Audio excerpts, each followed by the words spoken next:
नमस्कार दोस्तों, स्वागत है आपका आज के मुख्य समाचार में, जिसमें सबसे पहली और बड़ी खबर में आपको बताएंगे कि अब चीन की आएगी शामत। पीएम मोदी के साथ अमेरिका के राष्ट्रपति जो बिडेन मिलकर करेंगे ये बड़ा काम, और हो चुका है पूरा प्लान तैयार। इसी के साथ दूसरी बड़ी खबर में जिक्र होगा कि पाकिस्तान में 200 मीटर अंदर तक घुस गए भारतीय सैनिक और सुरंग वाली साजिश को कर दिया बेनकाब। और तीसरी बड़ी खबर में आपको बताएंगे कि बंगाल की खाड़ी में हुआ भारत की सबसे खतरनाक मिसाइल का परीक्षण, मिनटों में करेगी दुश्मनों को ढेर। दोस्तों, हर एक खबर की गहराई में आपको ले जाएंगे, लेकिन उससे पहले अगर आपको विदेश की सेना और पीएम मोदी पर पूरा भरोसा है तो आप अभी इस वीडियो को लाइक कीजिए और इस लाल बटन को दबा के इस चैनल को फ्री में सब्सक्राइब करके घंटी बजाकर कमेंट में लिखिए जय हिंद। दोस्तों, रुक करते हैं तमाम बड़ी खबरों की तरफ। चीन की आएगी शामत, पीएम मोदी के साथ जो बाइडेन मिलकर करेंगे ये काम, प्लान तैयार। जी हां दोस्तों, लद्दाख में एलएसी पर तनाव पैदा करने के बाद चाइना ने हाल ही में मनगढ़ंत दावा किया है कि कोरोना वायरस की उत्पत्ति भारत में हुई। इसके साथ ही चीन की सरकार जल आपूर्ति को नियंत्रित करने के लिए ब्रह्मपुत्र नदी पर एक बड़ा बांध बनाने की कोशिश कर रही है।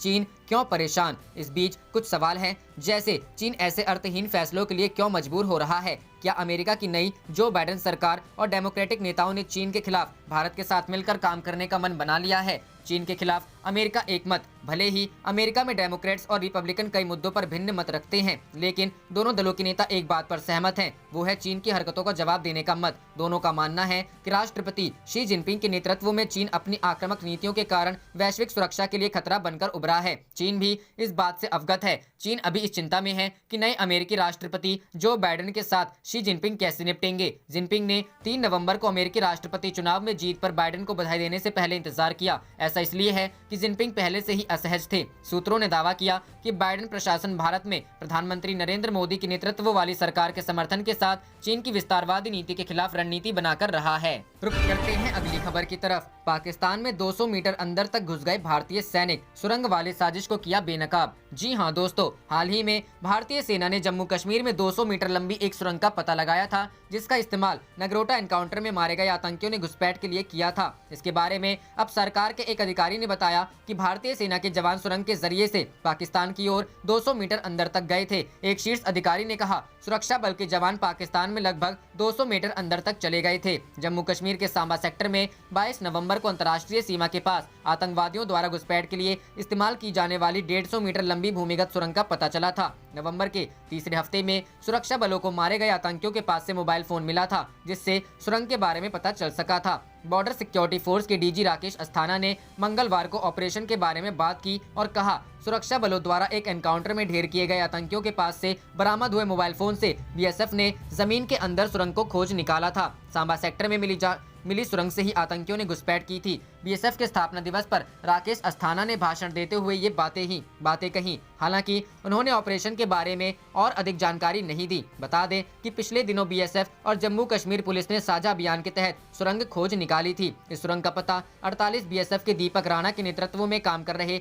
बीएसएफ के 7 कर्मियों की एक टीम ने लगाया था, जिन्होंने सुबह 5:40 से 7:50 के बीच तलाश शुरू की थी। बीएसएफ जम्मू फ्रंटियर के आईजी एनएस जामवाल ने कहा था, ऐसा लगता है कि नगरोटा एनकाउंटर में शामिल रहे आतंकवादियों ने इस सुरंग का इस्तेमाल किया था। हमें लगता है कि उनके पास गाइड भी थे जो कि उन्हें नेशनल हाईवे तक लेकर गए थे। वहीं हमारे सहयोगी अखबार हिंदुस्तान टाइम्स को जानकारी मिली थी कि जैश के आतंकवादियों द्वारा इस्तेमाल की गई सुरंग में करीब 150 फीट तक सुरक्षा बल के जवान रेंगते हुए गए थे, जहां उन्हें बिस्कुट और अन्य खाद्य सामग्री के साथ साथ उसके पैकेट भी मिले थे। पैकेट पर लाहौर स्थित कंपनी मास्टर क्यूसिन कपकेक का नाम दर्ज था। इसके साथ ही निर्माण तिथि मई 2020 और एक्सपायरी डेट 17 नवंबर 2020 अंकित था।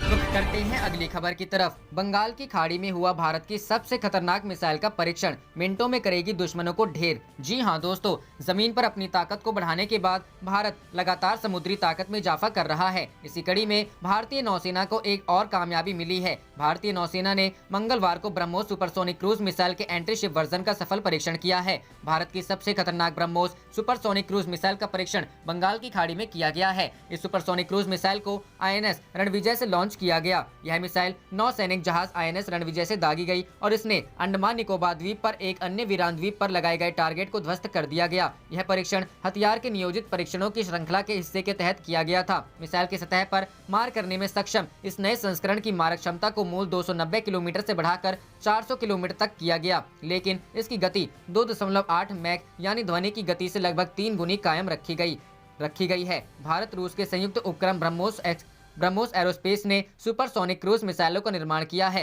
इन मिसाइलों को पनडुब्बी जहाज या जमीनी प्लेटफॉर्म से छोड़ा जा सकता है। मिसाइल के जमीन से छोड़े जाने वाले संस्करण की रेंज को भी 400 किलोमीटर तक बढ़ाया गया है। भारत लद्दाख और अरुणाचल प्रदेश में चीन से लगी वास्तविक नियंत्रण रेखा के पास कई महत्वपूर्ण रणनीतिक स्थानों पर मूल ब्रह्मोस मिसाइलों को तैनात कर चुका है। पिछले 2.5 महीने में भारत ने एंटी रेडिएशन मिसाइल रुद्रम 1 समेत कई मिसाइलों का परीक्षण किया है। रुद्रम 1 को सेवा में 2022 तक शामिल किए जाने की संभावना है। भारतीय वायुसेना ने 30 अक्टूबर को बंगाल की खाड़ी में सुखोई लड़ाकू विमान से मिसाइल का परीक्षण किया था। वायुसेना अपनी क्षमता को बढ़ाने के लिए 40 से ज्यादा सुखोई लड़ाकू विमानों में ब्रह्मोस सुपरसोनिक क्रूज मिसाइलों को शामिल करने वाला है।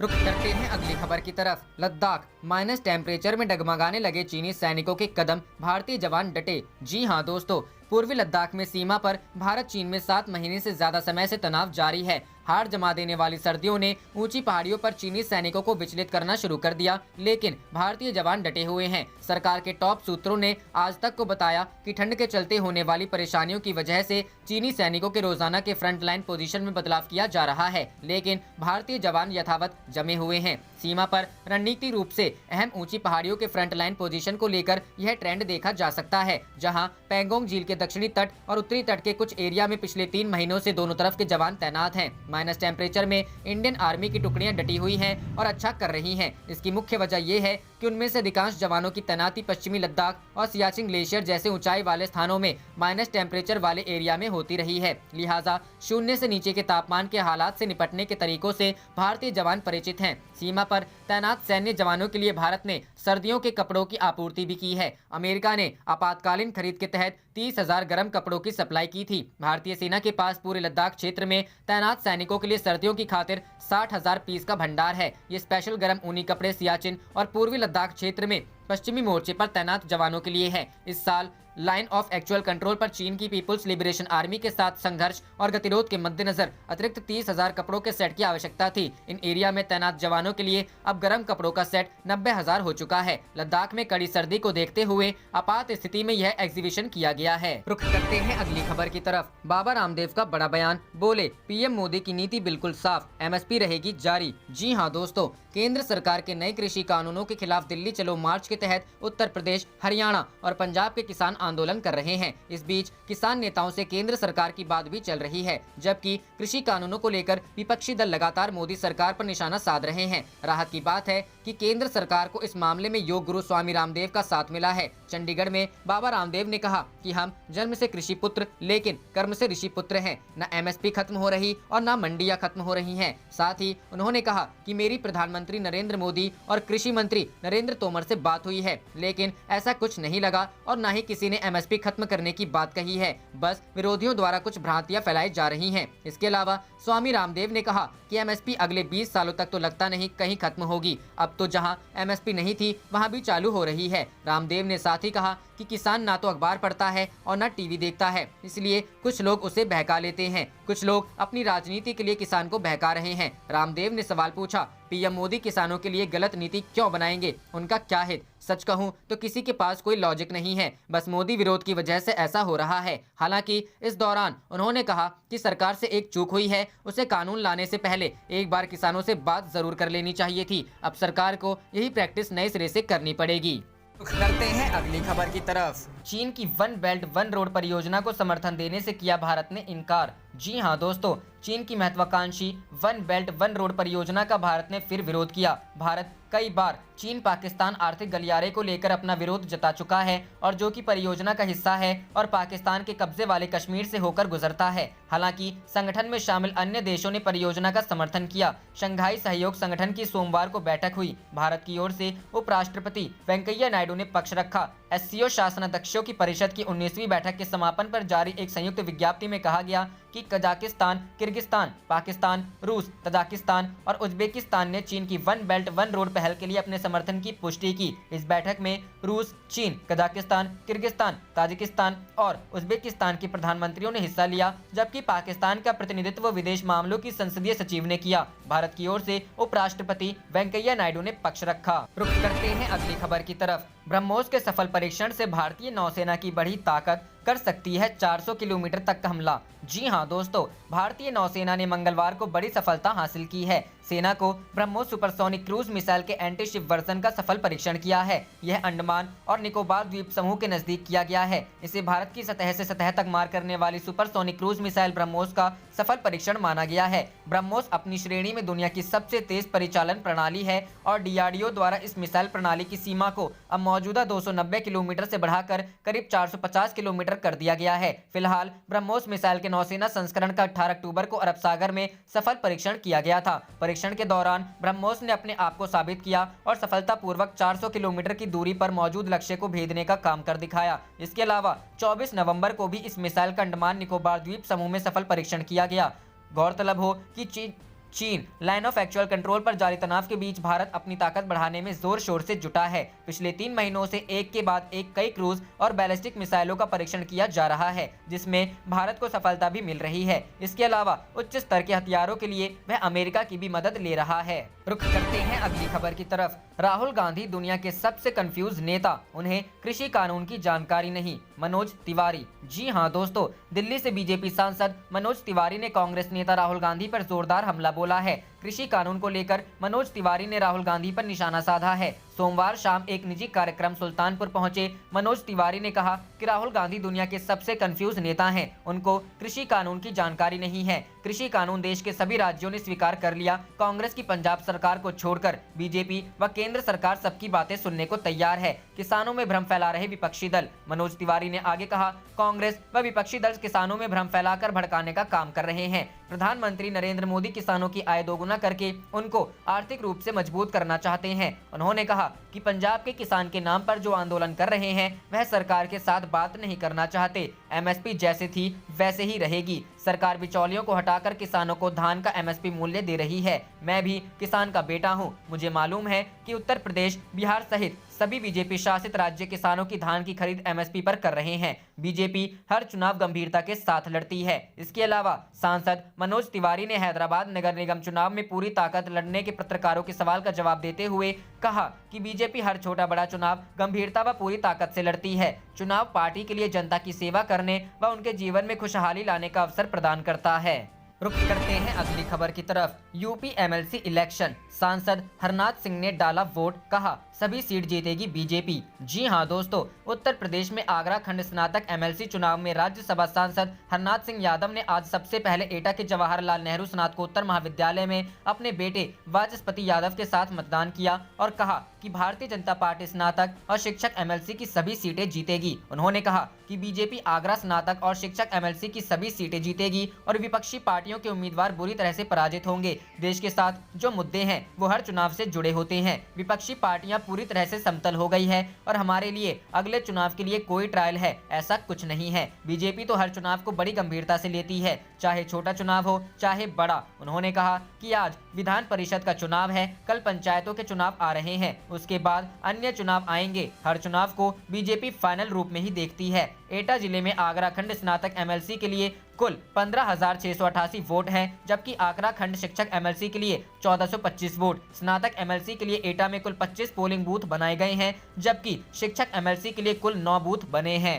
रुख करते हैं अगली खबर की तरफ। इवांका ट्रंप ने पीएम मोदी के साथ साझा की तस्वीरें, भारत यात्रा को ऐसे किया याद। जी हां दोस्तों, अमेरिकी राष्ट्रपति डोनाल्ड ट्रंप की बेटी इवांका ट्रंप ने मंगलवार को अपने इंस्टाग्राम पर प्रधानमंत्री नरेंद्र मोदी के साथ वाली कई तस्वीरों को साझा किया है। ये तस्वीरें 3 साल पहले उनके द्वारा की गई भारत यात्रा की है। तस्वीरों को साझा करते हुए उन्होंने दोनों देशों के बीच की मजबूत दोस्ती के बारे में बात की है। तस्वीरों को साझा करते हुए उन्होंने लिखा, दुनिया कोविड-19 के खिलाफ अपनी लड़ाई को जारी रखे हुए हैं। वैश्विक सुरक्षा, स्थिरता और आर्थिक समृद्धि को बढ़ावा देने में हम दोनों देशों की मजबूत दोस्ती पहले से कहीं ज्यादा महत्वपूर्ण हो गई है। भारत और अमेरिका के बीच अच्छे राजनयिक संबंध हैं। इस साल फरवरी में नमस्ते ट्रंप कार्यक्रम के लिए डोनाल्ड ट्रंप अपने परिवार के साथ भारत आए थे। वहीं दोनों देश दुनिया में कोरोना वायरस से सबसे ज्यादा प्रभावित होने वाले राष्ट्र हैं। इवांका ने जो तस्वीरें साझा की हैं, उन्हें हैदराबाद में वैश्विक उद्यमिता शिखर सम्मेलन के दौरान खींचा गया था। नवंबर 2017 को 39 साल की इवांका ने अमेरिका के 350 प्रतिनिधियों के साथ इसमें हिस्सा लिया था। राष्ट्रपति ट्रंप की सलाहकार इवांका ने अपनी यात्रा के दौरान प्रधानमंत्री मोदी की प्रशंसा की थी। उन्होंने देश के शीर्ष कार्यालय में अपनी यात्रा के माध्यम से भारतीयों के लिए परिवर्तनकारी परिवर्तन का वादा करने के लिए उनकी सराहना की थी।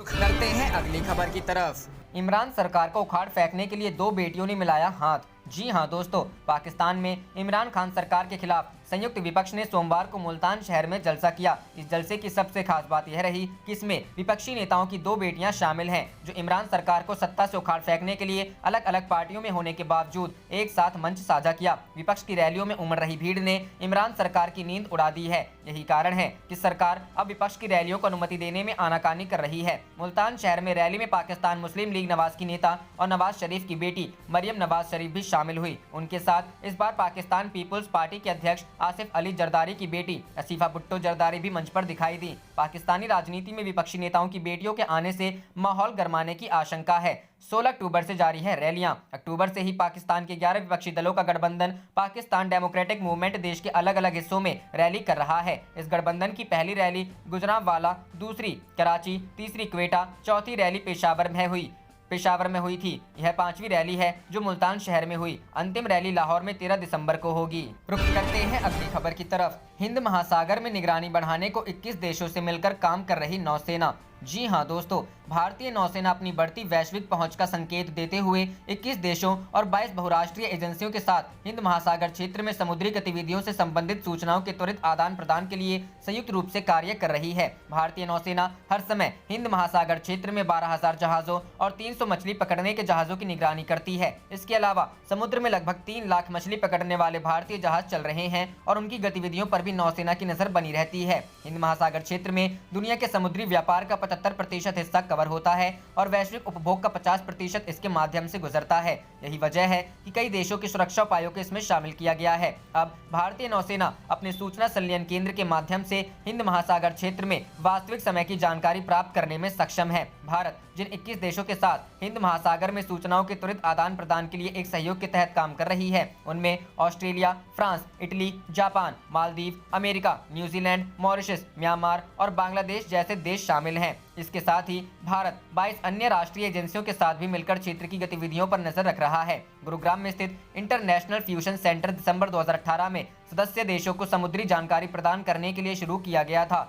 3 देशों फ्रांस, जापान और अमेरिका ने समुद्री गतिविधियों के बेहतर समन्वय और वास्तविक समय साझा करने के लिए अपने संपर्क अधिकारियों को केंद्र में भेज दिया है, जबकि कई और देशों की ओर से कोविड-19 महामारी खत्म होने के साथ ही अपने अपने संपर्क अधिकारियों की तैनाती करने की उम्मीद है। सूत्रों ने कहा कि भारतीय नौसेना को 36 देशों के साथ श्वेत नौवहन समझौतों के लिए आगे बढ़ना है, जिनमें से 22 पर हस्ताक्षर भी किए जा चुके हैं। इस महीने की शुरुआत में क्वाड 4 देशों का समूह की नौसेनाओं के बीच मालाबार समुद्री अभ्यास किया गया था। इसमें भारत, अमेरिका, जापान और ऑस्ट्रेलिया शामिल थे। हिंद महासागर क्षेत्र में निगरानी बढ़ाने और सुरक्षा मामलों को चाक चौबंद करने के लिए चारों देशों की नौसेना ने बंगाल की खाड़ी और अरब सागर में 2 चरणों में अभ्यास आयोजित किया गया था। रुख करते हैं अगली खबर की तरफ। अब चीन की बढ़ेगी टेंशन, नए साल में ब्रह्मपुत्र नदी पर सबसे लंबे पुल का निर्माण शुरू करेगा भारत। जी हां दोस्तों, भारत की सीमाओं पर मजबूत सड़क नेटवर्क खड़ा करने में क्रम में केंद्र सरकार ब्रह्मपुत्र नदी पर देश का सबसे लंबा सड़क पुल बनाने जा रही है। असम मेघालय को जोड़ने वाले पुल की लंबाई 18 किलोमीटर से अधिक है। इससे चीन व बांग्लादेश सीमा तक पहुंचने के लिए नया सड़क मार्ग उपलब्ध होगी। सामरिक व सामाजिक दृष्टि से महत्वपूर्ण इस पुल के निर्माण सैन्य वाहन, रसद व व्यावसायिक वाहनों का आवागमन समुगम तेज होगा। वहीं पूर्वोत्तर राज्यों में आर्थिक गतिविधियों को गति मिलेगी। सड़क परिवहन व राजमार्ग मंत्रालय के एक वरिष्ठ अधिकारी ने बताया कि इस हफ्ते बुनियादी ढांचा निर्माण कंपनी को असम के धुबरी से मेघालय के फुलवारी के बीच ब्रह्मपुत्र नदी पर रोड पुल बनाने का ठेका दिया गया है। नए साल में पुल निर्माण कार्य शुरू हो जाएगा और इसको 2026-27 तक पूरा करने का लक्ष्य है। इसके निर्माण पर लगभग 5000 करोड़ रुपए खर्च आएगा। योजना में 12.62 किलोमीटर लंबा पुल धुबरी छोर पर 3.5 किलोमीटर व फुलवारी की ओर 2.2 किलोमीटर की अप्रोच रोड बनाई जाएगी। पुल निर्माण से असम, मेघालय, त्रिपुरा, ब्राक वैली आदि क्षेत्र आवागमन सुलभ हो जाएगा। वर्तमान में फेरी सेवा से ब्रह्मपुत्र नदी पार करते हैं।